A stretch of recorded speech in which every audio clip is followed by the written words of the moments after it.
Hi, I'm Tanmay Sood. I'm final year student. I'm Shray Gupta. I'm also final year student at SRCC. And this is Raghav Singhal, same final year student. Hello everyone, myself Dedipya Mukherjee. I'm also a last year student at SRCC.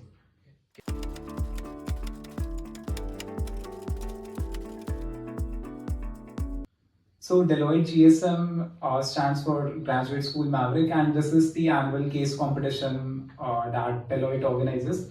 And the most striking feature about this competition is that it's more towards a practical solution-oriented case and not just a random theoretical or a hypothetical situation that they put you into. Talking about the rounds, so I think it had 5 rounds. The first one was it was a test basically which had questions from accountancy, logical reasoning, quantitative aptitudes, etc. After this, we had to form a team of 3 or 4 people. And after this, we had a debate round, which was offline in the Gurgaon office. After this, the third round was again a case presentation round, which was again held in the Gurgaon office. And finally, the fourth round was the again another case round that took place at Hyderabad. And the top 10 teams from the entire nation were asked to present there. And the final round was the fifth and the final round that took place on the same day. Now, talking about the experience and the final round. In the final round, we were asked to present like in front of the panel, like the top teams were asked to present in front of the panel, and after that the top 5 teams were selected to make the PPT in 1 hour, and basically we had to develop that PPT in 1 hour and present in front of the panels of leaders at Deloitte GSM. So that was a great experience.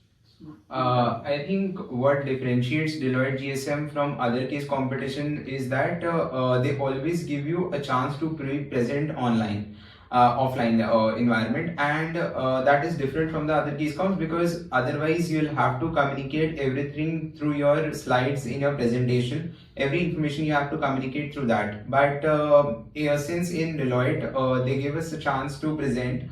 And through it's very important that you communicate the main ideas and the solutions that you are bringing to the table through your speech only.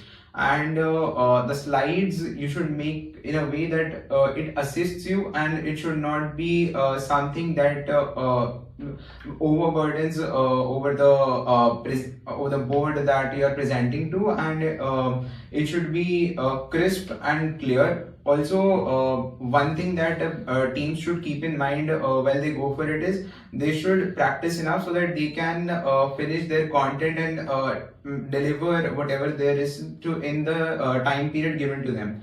Because obviously, if you exceed the time limit that has been allotted, then it negatively affects your performance. Yes, so adding to what my friend Tanmay and Shray already said, in the final round, which was there, we were given only 1 hour of time to make a PPT.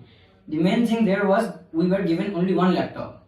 So there were 4 of us and we need to make the presentation in just 1 laptop in 1 hour. That was the most difficult thing. So I would say that time management was one thing that we learned there, and also it's one of the things everyone should already practice so that they can ace such case comps like this one.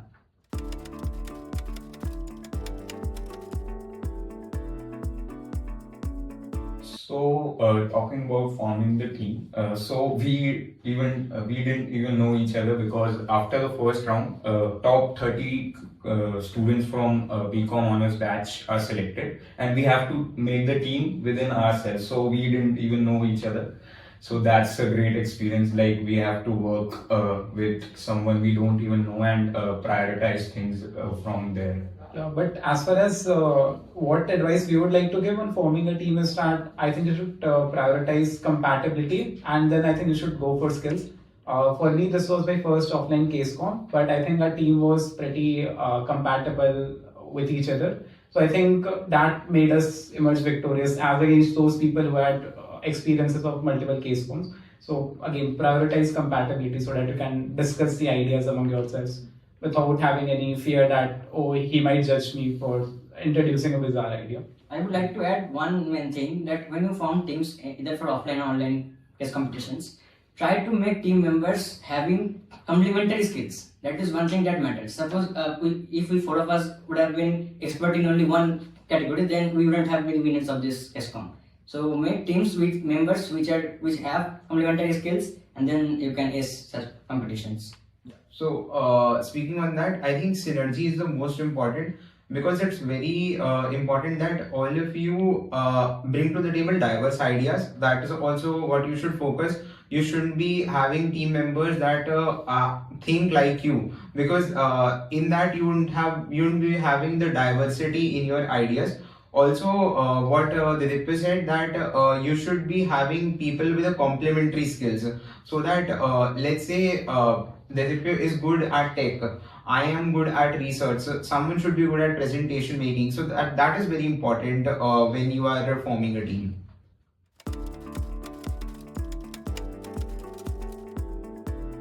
Yeah, so I think in the debate round, the topics were general only, and it was very important that you stick to your point, and also that you have reasonable judgments, or something where you can emphasize basis on the facts that your point is great.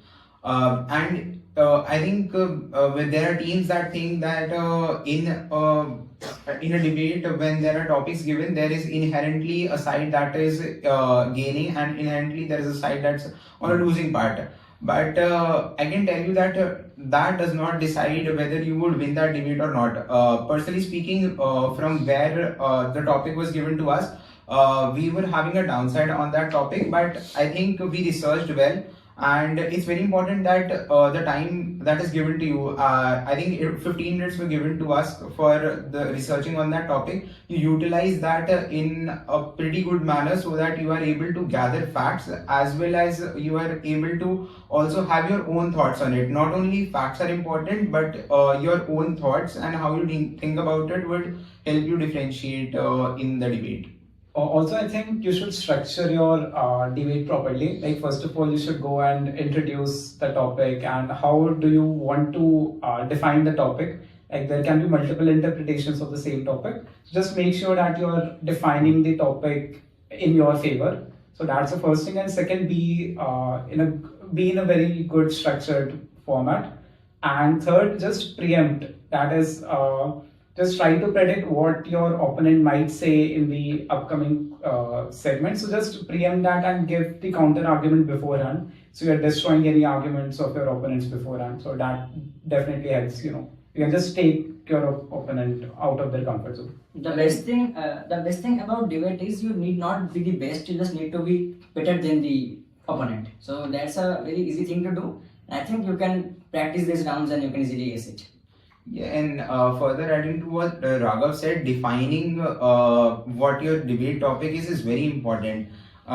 In defining, what I mean is defining the scope of the debate. So sometimes the topic is general, so you can have a restriction whether you are covering it for a specific set of people, whether you are covering it for a specific geography or a sector. So that can help you differentiate, and also because you would might have some great points that would be applicable to a specific sector or a geographic area, and that might not be applicable to other ones. So if you think that you have an advantage somewhere, you can try to do that. Now, talking about the mentorship round. So before the semi-final round, we were asked to prepare the PPT and present in front of the mentors that were appointed to us. So we were kind of ready with the PPT, but the content was very heavy. So they advised us to reduce the content and focus more on the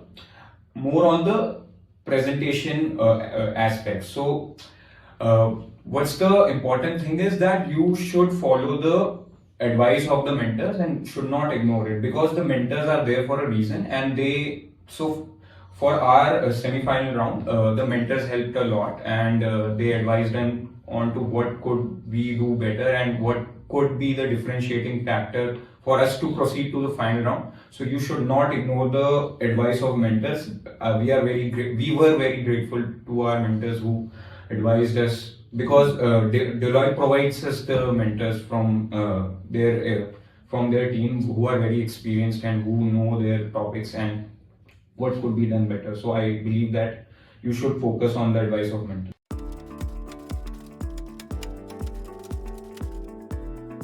I think balance between the two is very important. Well, I would like to differentiate this competition with respect to the others. Now, in the corporate competitions and particularly in the Deloitte GSM, they give you an opportunity of presenting your PPT offline environment.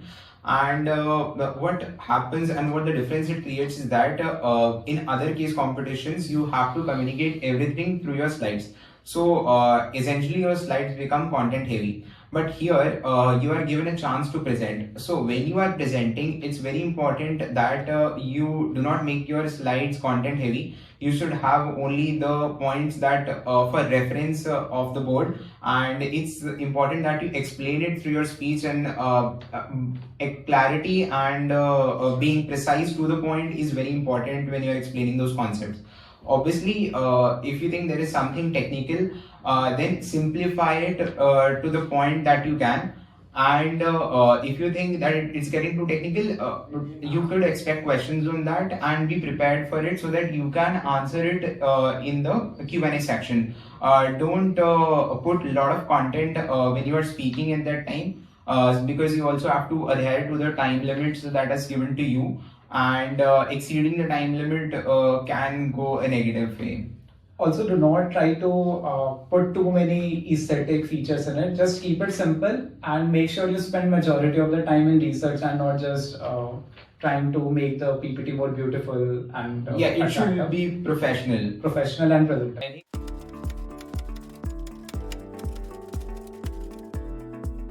Everyone can make a PPT, but what set us apart from other teams was that we presented and made an app and presented it to the panel in the semi-final round as well as in the final round, which they liked a lot, and we explained it to them in easy terms, not getting too technical with this, and that set us apart from other teams, I believe, because there should be a differentiating factor and like not only restricted to just presentation.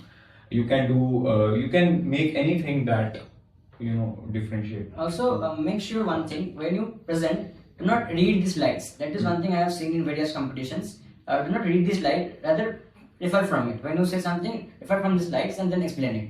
So that is one key fact which you should look into.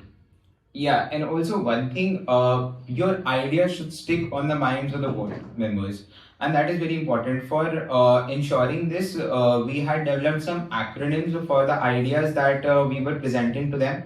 So as far as I remember, there was an acronym we developed with the name of Bliss. I don't exactly remember what ideas there was, but that is very important when you have acronyms, so that sticks in the mind of the people and grabs attention.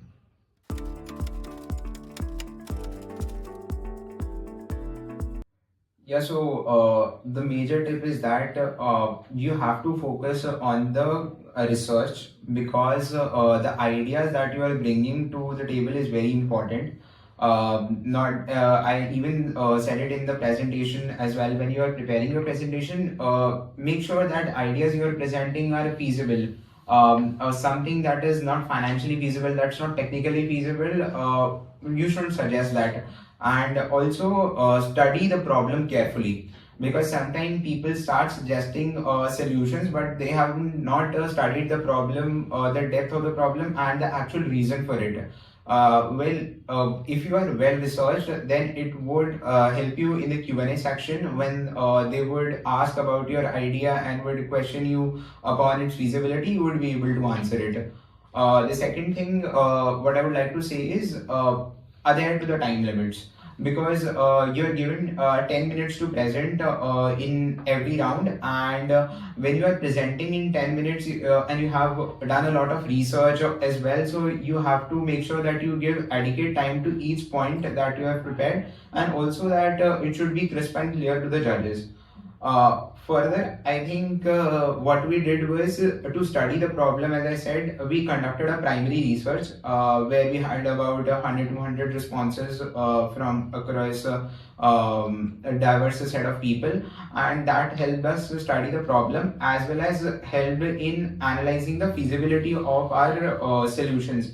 We also tried to reach out people on LinkedIn who were running NGOs across the world on and their ideas that they were implementing, the innovations that they had, so that we could get a grasp of what real ideas are being implemented around the world. Okay, so I would like to add just one thing. There is no need to worry when you go to the case comms, because myself I have gone to 4 case comm and I have lost all of them before the Deloitte GSM. So when I went to Deloitte GSM, I was pretty nervous that what should I say in front of the CEOs and all the MDs that were there as a judge. So I would like to say that don't be nervous, give your best, be truthful and enjoy the entire process. That is one thing which you would always remember. The highlight of our year was the Deloitte GSM competition. So just enjoy the entire process and give your best, be truthful. These are the main 3 things which you should keep in mind. And one last point that I would like to mention, which helped us to clear the Q&A section. So what we did, we went through our slides in a very critical or a very negative manner. Like we questioned each and every line or any figure that we stated over there, and we kind of tried to question that person who made that particular slide, that why have you mentioned this and what are the downsides. I think it's just going through the deepest layers of what you have written, so that in the Q&A section the judges are not able to just take those layers away and make you open. So I think this is one important thing that helps us to sail through the rounds. One more thing I would like to add, which I just remembered, that was from our fault, which we have done. Be crisp when you present. We explained more a bit, so we did not get the position as first and we came up third. I would like you to say that be crisp when you present and answer the Q&A session in compact manner.